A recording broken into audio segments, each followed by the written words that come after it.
Hey everybody, and welcome back to the Pozcast, where I bring you the best and brightest from the world of business, marketing, and personal growth to help you harness your inner tenacity and drive your career forward.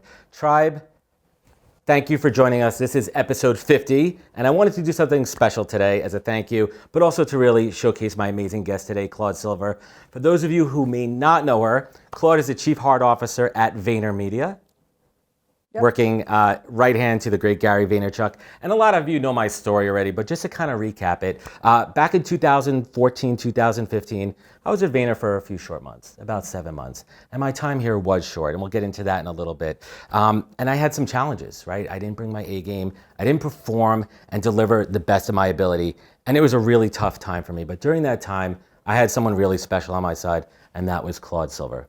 And I want to thank you so much for that. But really what I want to do today is use this canvas, the Pozcast, to really help anybody else out there who may be struggling in their job, who may be having some difficulties, or maybe you just started a new job and it's not feeling right, like you didn't get off on the right foot. So we're going to dig into that and a whole lot more. Claude Silver, thank you and welcome to the Pozcast. Thank you, Adam. It's so good to see you. And number 50, I'm honored. Number 50, and Claude mentioned off air that 5 is my favorite number. Is one of her favorite numbers. So let's take it back to 2015. I want to get this part out of the way. I don't know if you're going to remember the old office. I do. Do you remember there was not anywhere, there was nowhere to sit? I mean, I think maybe we spoke in the stairwell. I'm going to tell you exactly where we spoke. Okay. We spoke by the dumpster by the freight elevator. Great. Classy. Classy HR here. And it was at the time where, I mean, listen, I would be lying if I said I didn't know my job was in jeopardy. There were checkpoints, there were points coming in, and I did have opportunities to fix it. I did. And for whatever reasons, personal things going on in my life, where I was at that point, I didn't course correct. I didn't. And everything happens for a reason. But most importantly, you were there leading with your heart to help me through that situation. So we're not going to get into specific details. The past is the past. We're long past that and everything. But generally speaking, when an employee, is having difficulties and struggling, what is your first approach? Well, my first approach is to listen and to find out what are their pain points? What do they think that they're responsible for? Obviously, what are we responsible for? Most often, an employee is either going to have a lot of self-awareness or not a lot of self-awareness. So you're pretty much going to have a big pool to play in. And oftentimes it's going to be my manager didn't do this, or I was promised this, or the client stinks, or this, that, and the other. And so I'm just listening to that. And then, depending on what we want to do here with said employee, hopefully most of the time I'm going to guide this person to see things potentially a different way. All employees, every single person, I should say, I don't use the word employee often, everyone wants to grow. And so the question is, help me grow, or I'm not growing, or I'm told I'm not growing, or the story in my head is that my limiting belief is that I'm so forth and so on, I'm never going to get a good chance. So I have to listen for all of that, find what the patterns are, decipher them, and then, let's do this. Absolutely. Come on, let's give you a good, solid chance at being a winner here. It's very interesting. Talking about self-awareness, it's something that gets thrown around a lot these days. Some people have it, or they don't, or they have it in them, and they haven't really been given the keys to unlock that. And for me, I think that was a big step in my story, is having the self-awareness to understand that maybe this is not what I'm destined to be doing, or maybe that Vayner wasn't the right place for me at that time. And it's hard to get people to shift their mindset from making excuses to taking accountability and really understanding. Some basic practices when you work with an employee who's struggling to help them tap into and find their self-awareness. Yeah, so talking to them about their values. What are their values? And that could be success, recognition, time, relationships, thinking strategically. So I basically have a list of 200 values if they can't come up with any, because sometimes it's hard on the spot. So I want to know, that's motivator, right? Absolutely. I ask them immediately, what do they think their strengths are? What would your team say about you? What are your strengths? And then I ask them what they think their strengths are. So these are all questions, they're open-ended questions to find out where they rate themselves. And I can pretty easily figure out where they are on this spectrum of super self-aware and really wanting to improve and evolve themselves, Right. or in the dark ages, and that door hasn't been open yet. And I'm happy to help them open that door. Like that to me, I take so much, I'm humbled if someone wants to work with me on that. So let's take an example here of somebody who gets hired by VaynerMedia. They think it's the holy grail. They come in, and you know what? The grass wasn't greener on the other side for whatever reason. I mean, Vayner's a fantastic place, but some people, they may come in and they may not be ready. They may not be set up for success. And someone comes in and their heart is pounding, and they think that they made a mistake. Mm-hmm. They think it's not right for them. You know, how does that conversation go? Well, the first thing I'm going to ask is like, A, how do you know it's not right for you? And it could be, in today's day and age, it could be around diversity and inclusivity. It could be that they are coming from a traditional agency and we're not. It's a little bit different here. Yeah, so they got to kind of get the rust off. They're coming from a place where you have to earn trust. We give trust. These are things that are going to jar someone at first, or also be like, whoa, is this as good as it is? You know, that kind of stuff. So I want to make sure that is a person feeling anxious because of anything that we've done, or in good, bad, indifferent? Or is a person feeling anxious because like they did make the wrong decision, or we made the wrong decision and they're feeling that? Yeah, that's a tough one too. Yeah. So what happens, listen, this is a business, and business decisions need to get made, and unfortunately people have to get let go. Yeah. If you don't mind peeling back the curtain a little bit without getting into any too detail, and not too much into the Vayner process here, but let's talk about how hard of a decision it is. Sometimes, I mean, listen, people do things that you got to go, but like in some cases it's a really tough decision. What does that process look like? Yeah. I want to just back up, Adam, Sure, really absolutely. quickly. And one thing I didn't say on that last question is, the other thing I do is I ask them how many people they've met here. Like, are they only like kind of like, have they felt quarantined to the 10 people on their team? Have they gotten to meet people in other departments? Have they gotten to meet Gary? Have they gotten to meet other C-suite? Have they branched out? Because the people is what makes this place amazing. Absolutely. And if they've only met the 10 wonderful people on their team, they're siloed and they have not seen anything other than the color red. It's a very interesting point too, because some people are introverted and they may feel shy to actually put themselves out there. How do you create an environment for a new employee to come in and really welcome? This is important. I'm glad we're going back to this. How do you create that warm environment to really set them up for not just role-specific success, but cultural success? Yeah, so we have a 4-day orientation that every single person goes in, whether or not you're C-suite or you're a junior copywriter. You are sitting together for 4 days. And in those 4 days, you are creating community and connection with your other peers. You are meeting different subject matter experts that are coming in 4 days to teach you the secret sauce of VaynerMedia. You are going for buddy lunches with strangers. You are certainly doing a lot of icebreakers. We try to make those fun. So right there, we're trying to even the playing floor immediately. I love it. And connect, because connection is the birthplace of like belonging and mattering. You hit that, belonging and mattering. I literally have it right here in front of me. Creating that, because you could create the canvas for that, the crucible, but it's really up to the employee to take the first step. Well, it's funny that you say that. I see it a little bit differently, because I look at VaynerMedia as a living, breathing organism. So it's up to us and that employee to meet each other across a bridge. I look at things very much fair. in a relationship. And not everyone, to your point, is going to be extroverted or like a Jets fan or whatever they think they need to be to succeed here, which, by the way, you don't have to be a Jets fan. No, I'm a Giants fan. Gary never liked that. Yeah. So, one of the things I'm doing immediately when I meet people 90 days in is, who have you met? Here are 10 people that I want you to meet, and I send that email out. Hey guys, please meet my friend. You facilitate that. Please meet my friend Adam. He's on the media team. He's also a bass player, and he loves jam bands. Guys, make 15 minutes, 20 minutes to meet with Adam in the next 30 days. Yeah. And I do agree with you. I think that it is an employee's responsibility when they come into an organization to take that initiative. You can't just sit back and in cruise control and think everything is gonna come to you. Well, look, I mean, it's the macrocosm and the microcosm. You can sit back in life and wait for things to happen, but I guarantee you in 50 years, you're still on that couch. So the work, life, you're meant to live. You want to take steps. You want to see growth. You want to feel good when you're here, wherever you are. Like, and employees, this is something I'm very, very firm at. It's not just a 9 to 6 job. Like, I don't look after them just for 9 to 6. They wake up in the morning. They have 2 kids. One has a fever. They got to drop the other one off. I go to the gym. Your dog's sick. Your aunt's in the hospital. You got engaged. Life is happening before that person walks through this door. And I want to hold all of that. It's incredible.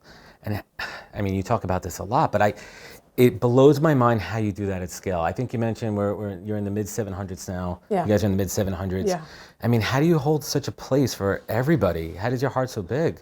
It's incredible. There's one thing we were like 350. I think I was employee 3. I was mid 3s. Yeah.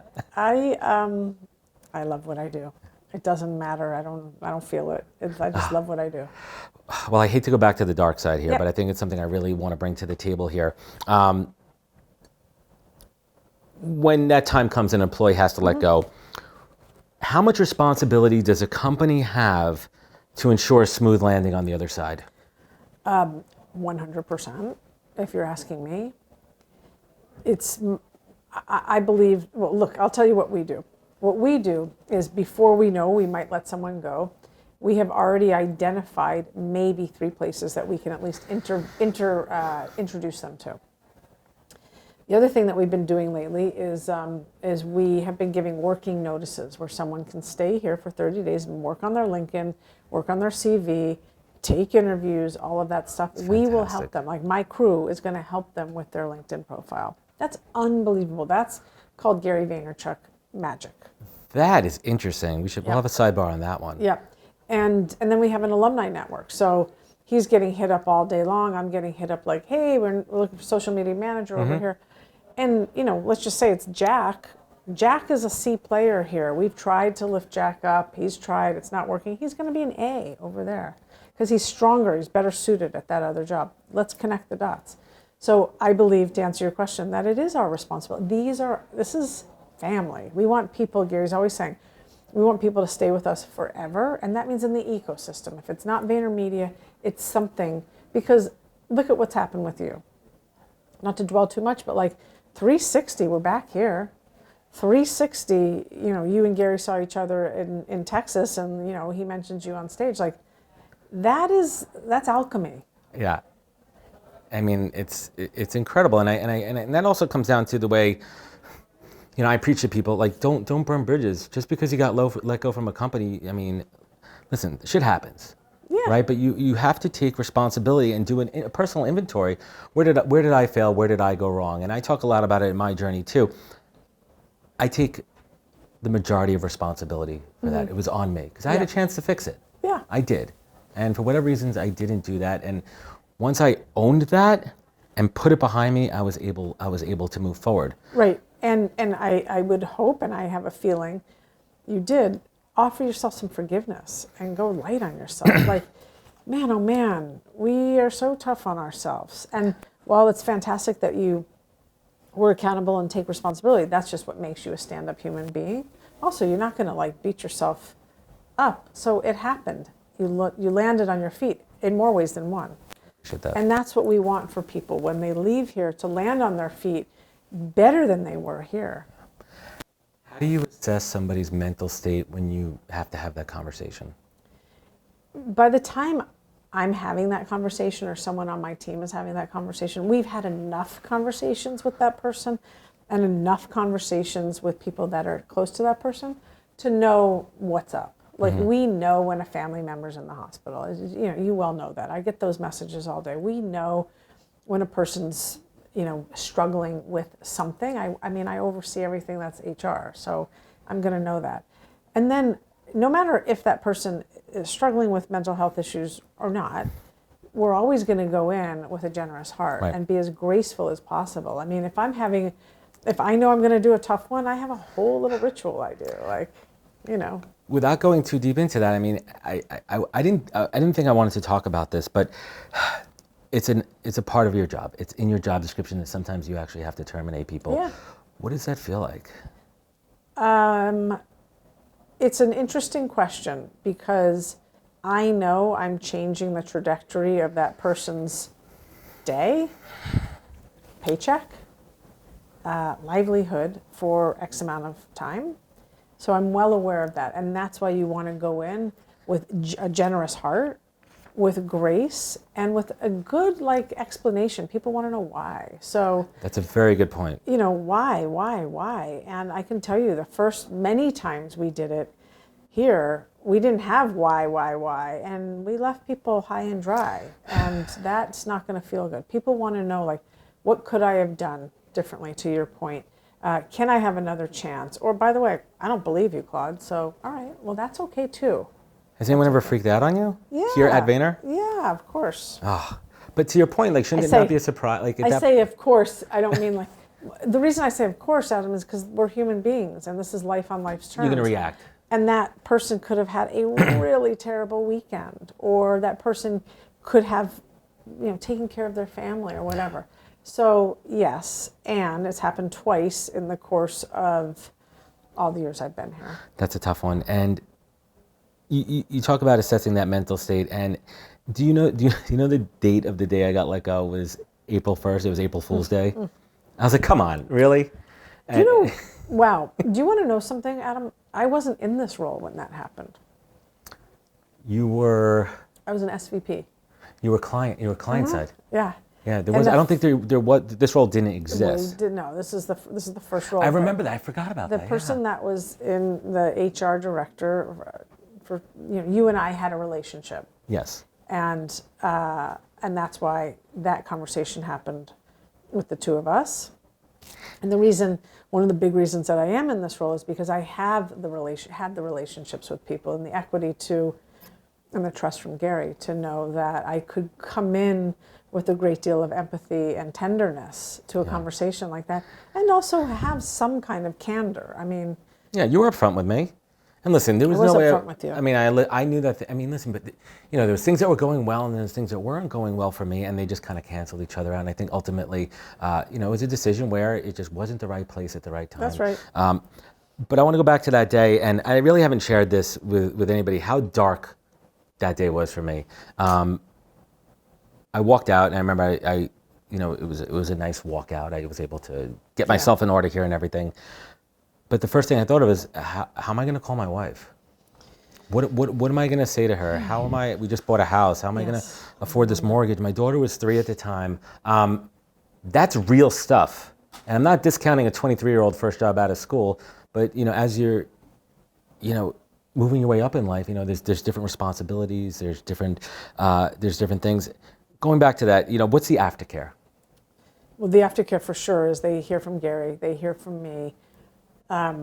Again, in today's day and age, we are very close because we're helping network them to that next potential role. So, they're always going to get an email from me. They're always going to get an email and probably a coffee with Gary, and that's just how high touch we are as a community and as a culture here.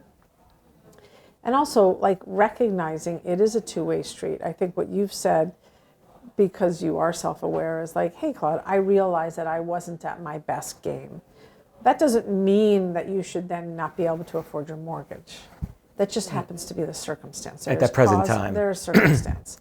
And I'm glad it all worked out, and I know it was painful, and I can remember that day like it was yesterday. Yeah, it was a tough one here. So switching gears a little bit, I showed you the video of my experience with Gary, and he said, quote unquote, how do we not understand that how a person feels on the way out matters most, if not more than when they are there? What are your thoughts on that? What is your spin on that? Well, our brand is whatever you say our brand is, by the way. So you leave and you were let go of, you're going to go talk about your day and this place any which way you want. So it's extremely important that we are leaving you with your head held high, knowing that we have you, we are going to help you, so forth and so on, and that you can that look, you're not going to feel great. No. You might feel relieved. A person may feel relieved. Just to jump in there for a second, it took me about 3 months, and I had a sigh of relief. I had a really big sigh of relief because I knew it wasn't right at that time. It wasn't the right opportunity. Things were not going the right direction. And eventually, when I got past it, I was able to have that hard reset. Yeah.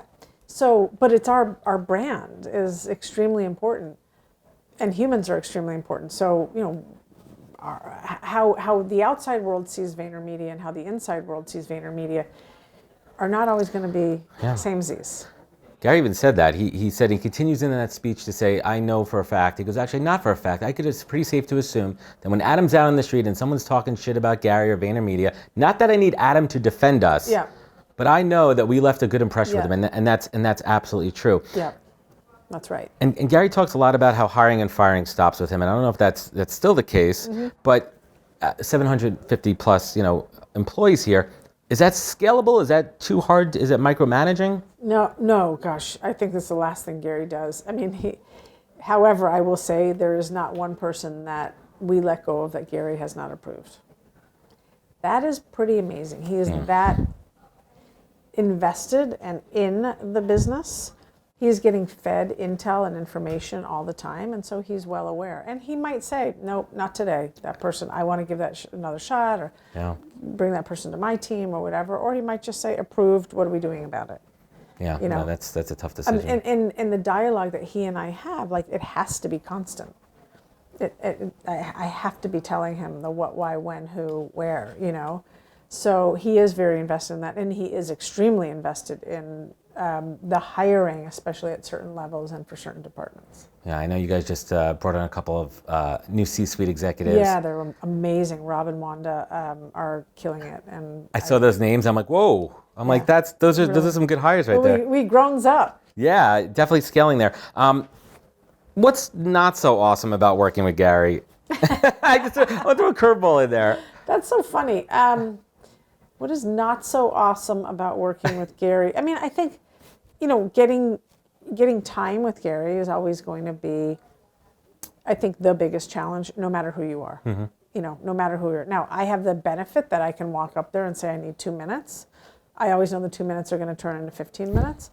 But I'm also cognizant that those 30 people I spoke to in the last month have never met him. So it's like a trade-off. I'm like, is my time more important, or is them getting involved more important? And it's tough. So yeah, time. I mean, hacking his calendar will be his number. His people that are, that's their job. I can't even imagine that. Yeah. So I want to get back to Claude here. And you do an incredible job on so many amazing podcasts of telling your life story and your life journey, which is awesome. But I want to talk about some of your earlier jobs. Have you been in a job that didn't go so well where you got let go? I've never been let go. However, I have let myself go. And what I mean by that is I have either given up on myself or a job too early. And that's kind of the reverse. Usually I'm the one that's been like, and I'm out.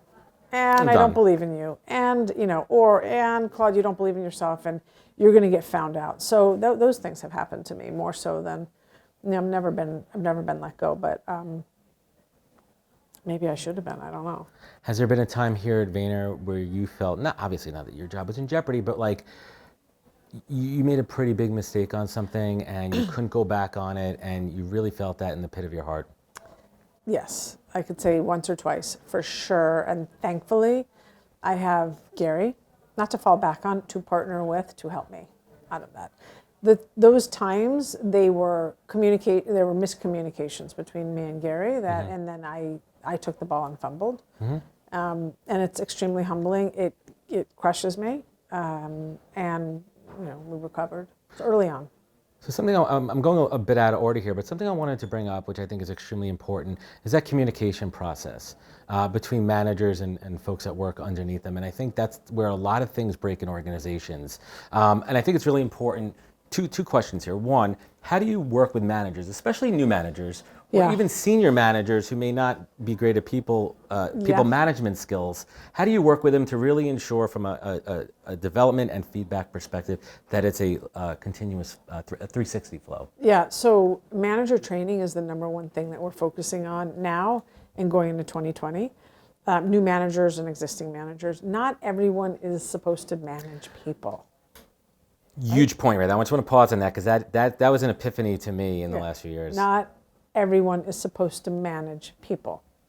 There are tons and tons of people that want to tinker and want to be doers and want to be makers and creators, and they just are not in the business of, like, it's not that they don't care about you, it's not their thing. It's not what they do best. Yeah, like, I want to. I love growing and developing human beings. But thank God there are people that aren't. The thing that we need to be very cognizant of is, are we putting people in places to succeed if they are people managers because the people under them and around them want to grow? Do they inspire, or how do you bring out their inspiration? They want to be inspiration? inspired. They want to. They want feedback. They want to have purposeful work. They want to feel like they're getting the right coaching. They don't want to be micromanaged. I mean, there's a lot of emotional needs in a human being, and especially in the workplace. So we do a lot of training. We do radical candor feedback training. Feedback is very difficult for people to give. The art of giving feedback is a skill that takes time to develop and perfect. Yeah, because you must have empathy. And in order to have empathy, you must have self-awareness. So that is not just like magic dust we can sprinkle everywhere. You know, people are not going to grow on my timeline. People are going to grow on their timeline. And that's where I need to be adapting to them. You know, the company needs to adapt to them. We need to adapt to each other. So, for example, like when we go back to the situation with you, you eventually had the self-awareness to understand what happened. And you were able to wake up then. Even though I gave you feedback, you were like, yeah, I get it. It was still hard. You would have wanted another college try. I did. Yeah. It just, at that point, it was like, yeah, we gave you feedback, and yeah. So the art of giving feedback. Look, feedback is a gift. When we do not give feedback to anyone, we are unconsciously manipulating their growth and development. And that is a real yucky place to be in. It is. You're shortchanging somebody. Yeah. Yeah. Totally. That's a good word. And Dave Meltzer talks about it too. I think he talked about it when he was in here with you here. Yeah. About even if you're giving negative feedback to someone, it means you give a shit. And giving a shit means you at least care something about somebody. Yeah. I mean, look, it is a hard position to be in if you don't care, or if you haven't woken up to caring about another human being. We are then setting you up to fail. So as a manager. So, I mean, all eyes have to be on people at all times. Your daughter Shalom Yes. recently turned 1. How has motherhood affected you professionally?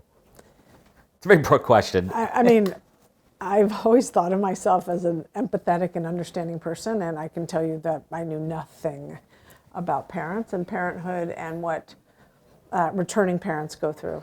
Nothing at all. And so it has changed my entire worldview on working parents and on motherhood and what it's like to always be on. Your time is no longer your time. So it's made me a wiser person, I hope. And it has certainly helped me prioritize my life, which doesn't always go as planned. But I have a certain amount of time that I am at work, and then I'm going to go home at 5:45 to see Shalom. It's prioritized. And how do you balance that? I mean, you travel the world. Yes, travel a lot. And I know firsthand how hard it is to be away from your kid. Yeah. How do you mind your heart? How do you balance your time? I mean, you have a responsibility, a career to put food on the table for your family. At the same time, being present. How do you juggle all that? Well, I really try not to be gone for more than 3 nights, and one of those nights might be an overnight flight. Right. FaceTime, thankfully. Thank God for FaceTime. And also, like, making sure that Shalom and I have a rapport with one another, so when I'm on the camera, she knows who it is. Yeah. Right? So that she's like, oh yeah, that's mommy. Stuff like that. So yeah, it is tough. I mean, but I have photos, and I know that I know why I'm doing what I'm doing. Exactly. And what the payoff is going to be, and that everything I do is for her. Everything. The word legacy gets thrown around a lot. It means different things to different people in their life at different times. Asking you right now, Claude, the end of 2019, about to new decade in a few weeks, which is crazy. What does that word legacy mean to you? What I have left this world, what I have created, and what I have left, and who I have touched. I want my legacy to be that she had a generous heart, that she made people feel seen, that she lifted. That's incredible. That's incredible. Let's talk about some fun things happening a little bit outside of the Vayner universe here. The ING, am I saying it right? The ing or the ing.com? Yeah, the ing. The ing. Well, just for my audience here, what's it all about? Yeah, so the ing is a website where people that have been, I should say, survivors or struggling with any kind of domestic abuse, sexual abuse, emotional abuse, can come and tell their story. Because the voice is very, very powerful. And when you have been in situations like that, most of the time you live with a tremendous amount of shame and feel very isolated and other. And there are many of us out there that are in recovery from those types of things. And Glow and I wanted to be part of the solution with our own stories and give people a place to come to. And how is the launch going so far? It's been great. It's weird to be like, woohoo! Right, it's not something you're cheering behind. It's not a happy thing that more people, but it's amazing what you created. The fact that it has touched people and people have thanked us, which we're not interested in that. That's not what's important. That they are like, yes, I need this. Yes, I'm going to send my friend here. Thank you for creating a place where I know I'm not alone. That goes very far. That's far. That's incredible. Yeah. And you are so generous with your time, and you connect with so many people. Somebody that I connected with in the last few months is Rich Cardona. I love him, and I love his story. Why do you feel so drawn to Rich? Oh, my goodness. I mean, Rich is a brother from another mother. Yeah. And I'm not sure how we met. I think we met on LinkedIn. And we immediately, for some reason, just started talking on the phone. And in those conversations, he was still at Amazon, and I could tell that he had some things he was working through and working out, and some pain, and I identified with that, and I just wanted to be a sister. I believe in him. I used to say I believe in underdogs, and I'm not using the word underdogs anymore because I think that is insulting. But I believe in people who know they have potential and they just need help opening a door. I think that's your superpower. Thank you. I like that. I think that is your superpower, and that is a question I ask guests towards the end of my interviews. But that empathy is. If I asked you that question, you'd probably throw out empathy. If I was going to guess on that one, is that my superpower? My superpower, I think, is seeing. I think it's intuition. I think it's the ability to just see and feel, and empathy's part of that. But you're out there. You put yourself out there. You're incredibly generous with your time, and obviously you have a private side like we all do. But what's something that most people may not know about you that you might be wanting to share a little bit more of? Gosh, I mean, what genre should we go to? I love live music. So do I. Yeah, I love live music. I will listen to the same song on repeat in my headphones as often as I can. If it's hitting me, if you feel it, if it's like sticking with me. I mean, yesterday I was listening to an old song by the Waterboys called "This Is the Sea," because the message is so good. So you post that on Instagram. Yeah, right, and or Block Party. So I'm a risk taker. I really have always liked to ride very close to the edge. That is a part of who I am. It's not danger. I'm not interested in hurting myself. I like to ride the rail quite a bit. Is it that feeling? It's a feeling. I like, I drive fast. I snowboard fast. I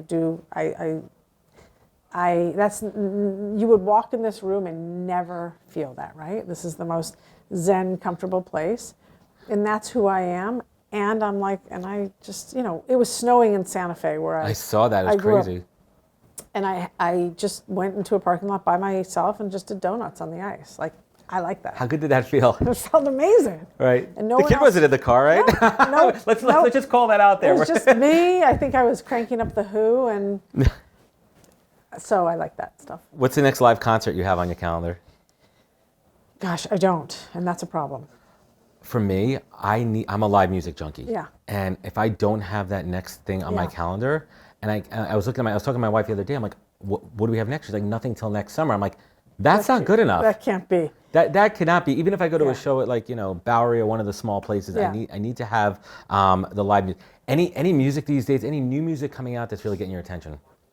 It's funny, new music. I mean, I don't listen to the radio, so I don't really know. Is anybody bringing somebody maybe that you maybe not have heard of that have been around for a while? Like, oh shit, I never got into Ween. I mean, I'm just making. I didn't know 1975.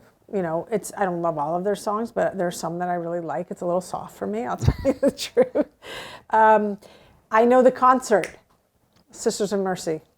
That's your next one? Yes, and that's going to be, I think, in England in April, I hope. Yeah, excellent. So real goth, like some dark shit. That's awesome. What travels do you have coming up? Just got back from LA late last night. I've got the holidays coming up, and then we'll probably hit London and Singapore, and then South by Southwest. And I'm going to be at South by. Oh, good. This will be my first year. I've never been. That's crazy. Isn't that crazy? Yeah, we'll have a little sidebar about that. I think this could be some fun stuff. So let's bring it home here, Claude. Yeah. These are some questions that I ask everybody that comes on the show. And it's a broad one, and I'm very curious on this one. To date, what would you say is your greatest professional accomplishment? Working for 800 people and doing a jolly good job. One word to describe you. Kind.